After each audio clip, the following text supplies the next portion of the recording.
అవినీతికి brand ambassador Prathipati అన్నారు మాజీ మంత్రి విడదల రజని.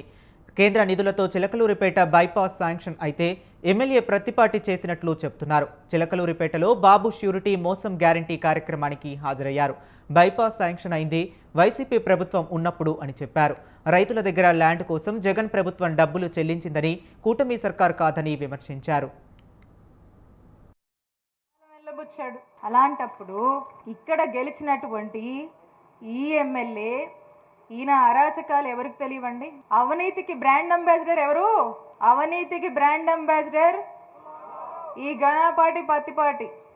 ఈయన మాట్లాడతాడు సంవత్సర కాలంగా నా నామస్మరణ చేస్తూనే కాలం వెళ్ళబుచ్చాడు. ఆఖరికి అతనికి ఈ మధ్యకాలం చూస్తూ ఉన్నాం, అతనికి ఇక దాన్ని ఏమనాలో తెలియదు, కానీ దానికి ఏం పేరు పెడితే బాగుంటుందో పెడదాం దానికి చిన్నగా. ఎలా ఉందంటే బైపాస్ అంట ఆయన తెచ్చాడంట. ఏమన్నా ఉందా? మరి ఆయన ఎమ్మెల్యే అవ్వగానే బైపాస్ ఓపెన్ అయిపోయింది. మరి అంతే కదా, 16 కిలోమీటర్ల బైపాస్ మన నియోజకవర్గానికి ఉంటే ఇది